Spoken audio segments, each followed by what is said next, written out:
218 फरवरी को हमारा कक्षा 12वीं का रसायन शास्त्र केमिस्ट्री का एमपी बोर्ड एग्जाम 2026 का पेपर होने वाला है। इसलिए लगातार दोस्तों मैं आपको तैयारी कराते जा रहा हूं ताकि दोस्तों आप होने वाले एग्जाम में अच्छा प्रदर्शन करें। इस वीडियो में दोस्तों हम देखने वाले हैं 2 अंक वाले अति महत्वपूर्ण प्रश्नोत्तर। ये पार्ट 2 रहने वाला है। पार्ट 1 आ चुका है, उसके इंपॉर्टेंट जो बताए हैं कवर कर लीजिएगा।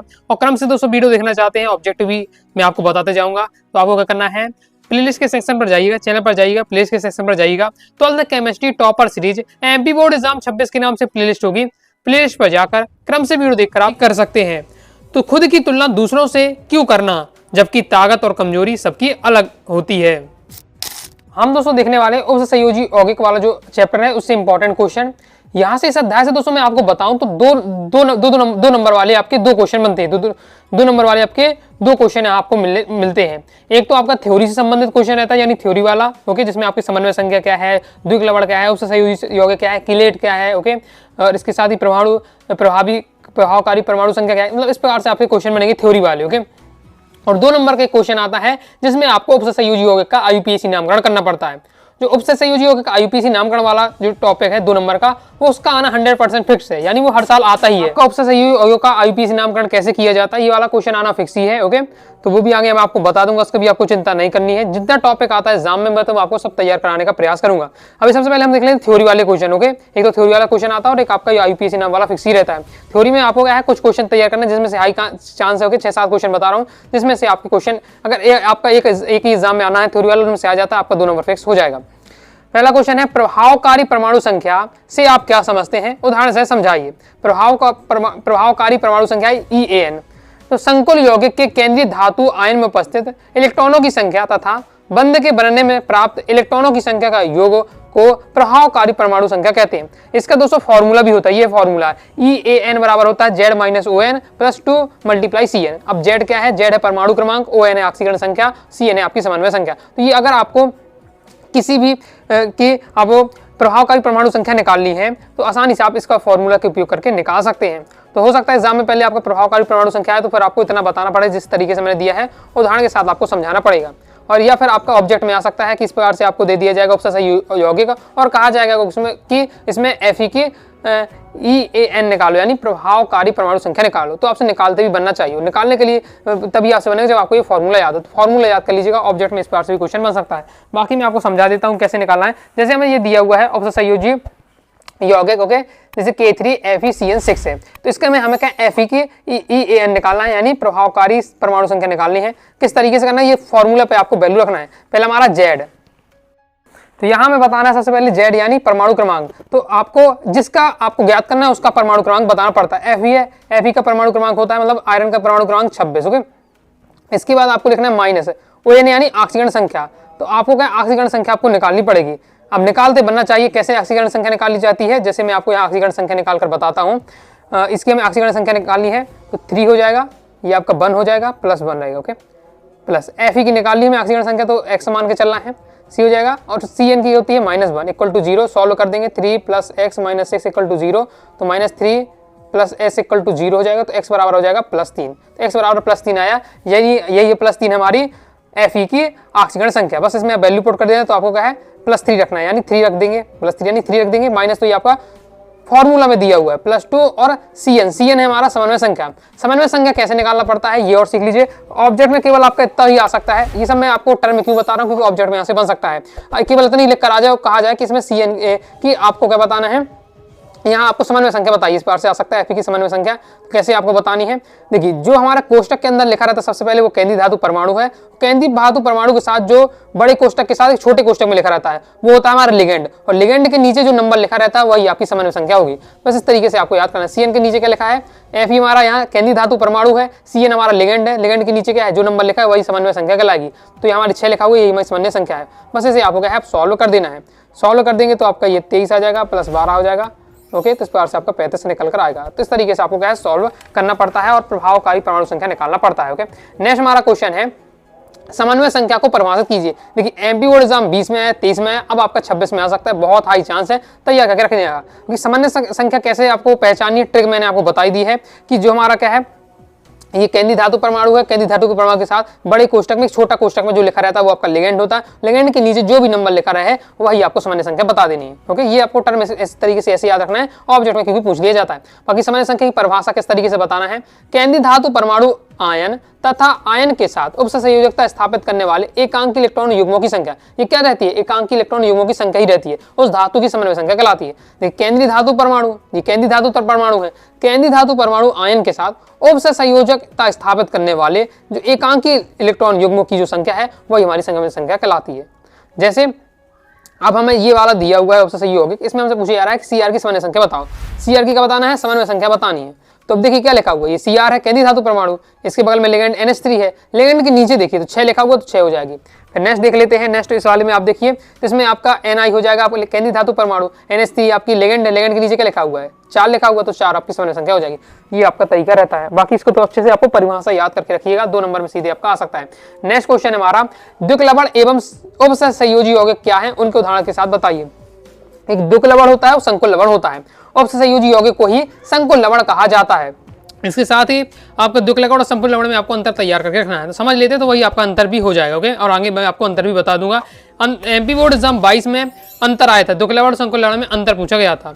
तो द्विक्लवण क्या होते हैं, बिल्कुल सिंपल है, ऐसे योगात्मक लवण जो जल में विलेय करने पर अपने अवयवी आयनों में विभक्त हो जाते हैं, द्विक्लवण कहलाते हैं। सिंपल है, ऐसे लवण, द्विक्लवण ऐसे लवण होते हैं जिन्हें हम जल में डालते हैं, जल में घोलते हैं तो ये अपने अवयवी घटकों में विभक्त हो जाते हैं, द्विक्लवण कहलाते हैं। और संकुल लवण क्या होते हैं, ऐसे योगात्मक यौगिक जो जलीय विलयन में अपने सभी घटकों का परीक्षण नहीं देते हैं, यानी ये अपने अवयवी आयनों में पूर्ण रूप से क्या है, विभक्त नहीं होते हैं, संकुल लवण कहलाते हैं। सिंपल है, जिन्हें हम ऐसे लवण जिन्हें जल में घोलें और अपने अवयवी आयनों में विभक्त हो जाएं तो द्विक्लवण, और जो अपने घुलने पर घुलते और अपने घटकों पर विभक्त नहीं होते हैं वो क्या कहलाते हैं, उपसंयोजी यौगिक कहलाते हैं। यहाँ दोस्तों आपको जो परिभाषा देखिए बिल्कुल सिंपल है, डिफिकल्ट जो आपको लगेगा वो लगेगा आपको उदाहरण, एग्जाम्पल याद रखेगा। तो एग्जाम्पल आप लिख कर प्रैक्टिस कर लीजिएगा, और ज्यादा नहीं, एक एग्जाम्पल आपको तैयार करके रखना है, एक द्विक्लवण का है, एक संकुल लवण का। ओके, और परिभाषा तो आप सिंपल देख ही सकते हैं, बिल्कुल सिंपल है। नेक्स्ट क्वेश्चन है, कीलेट क्या होते हैं। तो कीलेट क्या है, जब किसी संलग्नी में 2 या 2 से अधिक दाता परमाणु होते हैं जो किसी एक धातु आयन के से एक साथ उपसंयोजक बंध बनाते हैं, तब एक वलयाकार संरचना प्राप्त होती है, जिसे हम क्या है, कीलेट कहते हैं। ओके, ये आपको मेन इसमें ये डायग्राम रहने वाला, अगर कीलेट का क्वेश्चन पूछा जाता तो आपको इस प्रकार का ये चित्र बनाना पड़ेगा, उदाहरण आपको बताना पड़ेगा और ये डायग्राम बनाना पड़ेगा, तभी आपको यहाँ नंबर मिलेगी। थोड़ी ज्यादा यहाँ इसका डायग्राम का इंपॉर्टेंट रहने वाला है। क्या बताया जा रहा है, जब किसी संलग्नी में 2 या 2 से अधिक दाता परमाणु जोड़े रहते हैं और जो किसी एक धातु आयन के साथ उपसंयोजक बंध बनाते हैं, तब एक क्या वलयाकार रिंग जैसी संरचना प्राप्त होती है, जिसे हम क्या कीलेट कहते हैं। क्लियर है। नेक्स्ट हमारा क्वेश्चन है, आयन समझौता को समझाइए, एक उदाहरण दीजिए। और उपसंयोजी यौगिकों में आयन समझौता का एक उदाहरण दीजिए। एमपी बोर्ड एग्जाम 20 में क्वेश्चन आ चुका है, 24 में क्वेश्चन आपका आ चुका है, तो हाई चांस है कि एमपी बोर्ड एग्जाम 26 में आपका आ जाए। अच्छे से आपको तैयार करके रखिएगा। आयन समझौता बहुत ज्यादा इंपॉर्टेंट आपका रहने वाला है। तो ऐसे यौगिक जिनके मूलानुपाती सूत्र एक ही होते हैं किंतु विलयन में आयनन के बाद भिन्न भिन्न प्रकार के आयन देते हैं, आयन समव्यवी कहलाते हैं। इन घटना को आयन समझौता कहते हैं। अब मूलानुपाती सूत्र क्या है, अणु सूत्र क्या है, कक्षा 11वीं केमिस्ट्री में था सबसे पहले। ओके, तो ऐसे यौगिक जिनके मूलानुपाती एक ही है किंतु विलयन में आयन के बाद ये क्या कहते हैं, भिन्न भिन्न प्रकार के आयन देते हैं, आयन समव्यवी कहलाते हैं, और इस घटना को आयन समझौता कहते हैं। बस इतना मैंने आपको तैयार करके यहाँ रखना है। ओके, और उदाहरण भी आपको एक तो उदाहरण आपको यही तैयार करके रखिएगा, एक उदाहरण आपको तैयार कर लेना, बाकी ये भी आपका ज्यादा डिफिकल्ट नहीं है। आयन समझौता क्या है, ऐसे यौगिक जिनके मूलानुपाती एक ही होते हैं किंतु मूलानुपाती सूत्र एक ही होते हैं किंतु विलयन के आयन के बाद भिन्न भिन्न प्रकार की आयन देते हैं, आयन समव्यवी कहलाते हैं, और घटना आयन समझौता कहलाती है। लिगेंड क्या है, एमपी बोर्ड एग्जाम 20 में आया, फिर ये भी क्वेश्चन नहीं है तो ये भी आपका आ सकता है। अच्छे से इसे भी तैयार करिएगा, सभी यहाँ प्योर सिलेक्टिव में क्वेश्चन आपको बता रहा हूँ। तो लिगेंड क्या है, संकुल आयन में केंद्रीय धातु परमाणु या आयन के साथ संयोजकता के साथ समानता सिद्धांत से विपरीत जुड़े उदासीन अणु आयन को लिगेंड कहते हैं। जैसे हम इसके एग्जांपल की बात करें, इसमें लिगेंड में पूछूं कौन सा है, तो CN है वो आपका लिगेंड है, Fe केंद्रीय धातु परमाणु है, CN आपका क्या लिगेंड हो जाएगा। तो वही बताया, संकुल आयन में केंद्रीय धातु परमाणु, संकुल आयन हो गया आपका, ये पूरा संकुल आयन है, में केंद्रीय धातु परमाणु है Fe के साथ संयोजकता के समान सिद्धांत के विपरीत जुड़े उदासीन जो लिगेंड है हमारा, वो आयन है, उसे हम क्या, उदासीन अणु है जो आयन है उसे हम क्या लिगेंड कहते हैं। और एग्जाम्पल के लिए आपको ये तैयार करके रखिएगा। नेक्स्ट हमारा संकुल आयन जटिल आयन क्या है, एमपी बोर्ड एग्जाम 24 में आया है, ये भी आपका एमपी बोर्ड एग्जाम 26 में रिपीट हो सकता है, तो उसे भी आपको तैयार कर लेना है। संकुल आयन कहा जाए जटिल आयन कहा जाए, एक ही बात रहने वाली है। तो संकुल आयन वह आवेशित मूलक है जो एक सरल धातु आयन और दो या अधिक उदासीन लिगेंड से या लिगेंड के उपसंयोजकता बंध द्वारा संयोजकता बना होता है। उदाहरण दिया हुआ है, इसे बड़े कोष्टक में लिखा जाता है, बड़े कोष्टक में से हम लिखते हैं और यह कोष्टक उपसंयोजी मंडल कहलाता है। पूरा जो कोष्टक उपसंयोजी मंडल कहलाता है। संकुल आयन वह आवेशित मूलक है जो एक सरल धातु आयन दो या दो से अधिक अणुओं उदासीन अणुओं और लिगेंड के उपसंयोजक बंध से संयोजकता बनाता है, वो हमारा कहलाता है संकुल आयन जटिल आयन कहलाता है। और इसकी संरचना भी आप देख सकते हैं कितनी जटिल है, ओके, कम्प्लेक्स, इसलिए से कम्प्लेक्स आयन भी कहते हैं। क्लियर है। आगे देख लेते हैं, आगे इंपॉर्टेंट ये भी रहने वाला है, 2022 की एग्जाम में आ चुका है, एमपी बोर्ड एग्जाम में आपका 26 में ही आ सकता है। इनमें जो मैं क्वेश्चन बता रहा हूँ प्योर सिलेक्टेड है, ओके, और इसमें एक क्वेश्चन आपका है, 2 नंबर आपके फिक्स हो जाएंगे। तो 5-6 ये क्वेश्चन मैं आपको बताए हैं, तैयार कर लीजिए, 2 नंबर यहाँ से आपके फिक्स हो ही जाएंगे, क्योंकि आता ही ये क्वेश्चन यहाँ आना फिक्स ही है, ओके, हर साल आता है। फिर द्विक लवण और संकुल लवण में आपको अंतर बताना है।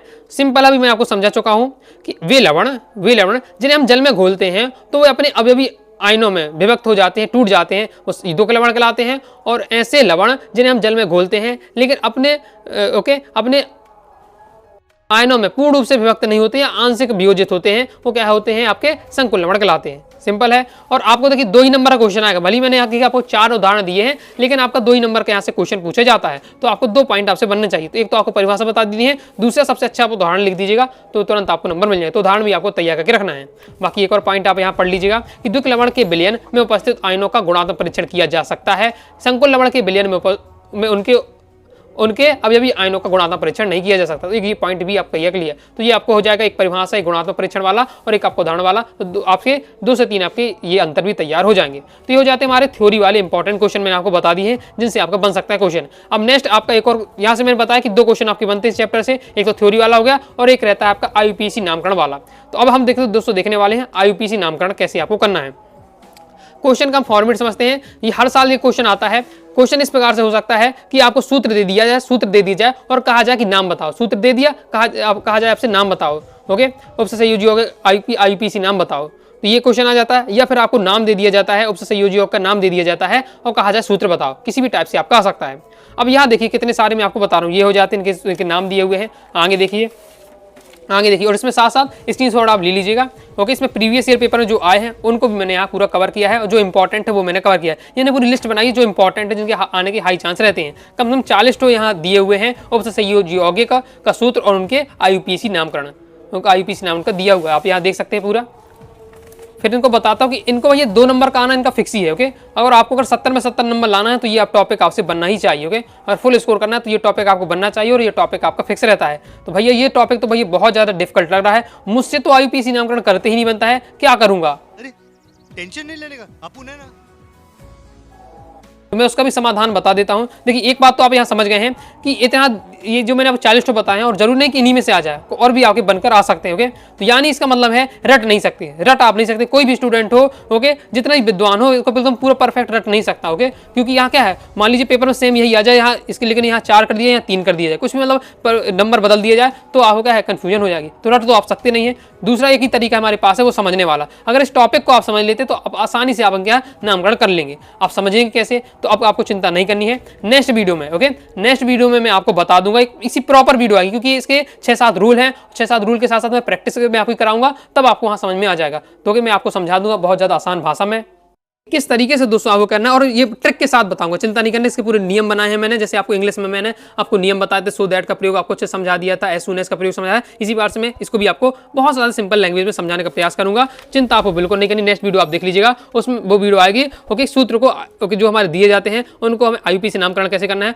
और IUPAC नामकरण दे दिया है तो उपसंयोजी योग का सूत्र कैसे लिखना है, वो हम उसमें वीडियो में सीख लेंगे। तो ये टॉपिक आप उस वीडियो को देख लीजिएगा, तो ये टॉपिक भी आपका तैयार हो जाएगा। तो यहाँ से 2 नंबर फिक्स हो जाएंगे। बाकी जो आपके थ्योरी वाले क्वेश्चन जो आपके आते हैं, वो भी मैंने आपको यहाँ बता दी। टोटल 8 ही क्वेश्चन मैंने आपको बताए हैं, तो ये आप क्वेश्चन पढ़ लीजिएगा। तो यहाँ से भी एक क्वेश्चन आपका आ जाएगा और 2 नंबर यहाँ से फिक्स हो जाएंगे, यानी यहाँ तो 4 नंबर आपके फिक्स ही हो जाएंगे, ओके।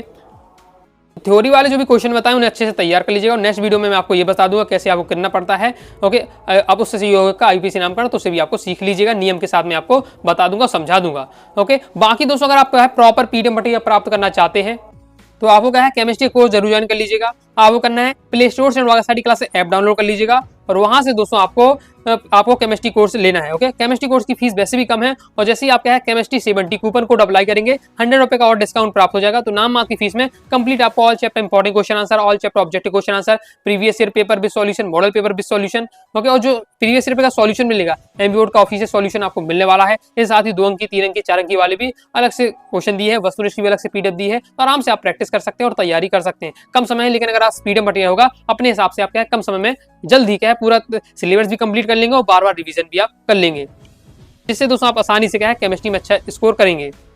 अब दोस्तों मैंने क्या है 2 नंबर वाले कुछ और क्वेश्चन रह गए, तो एक और लास्ट पार्ट आएगा 2 नंबर वाला पार्ट 3। ओके, जिसमें 2 अंकी वाले जो और कुछ क्वेश्चन रह गए तो उन्हें मैं आपको पूरा कवर करा दूंगा। तो आइए दोस्तों आपको वीडियो से लाइक करके सब्सक्राइब जरूर कर दीजिएगा। इसके साथ ही दोस्तों टेलीग्राम चैनल, व्हाट्सएप चैनल को ज्वाइन कर लीजिएगा। डाउट आता है कमेंट से आप जरूर पूछ लीजिएगा। मिलते हैं नेक्स्ट वीडियो में, तब तक के लिए बाय बाय।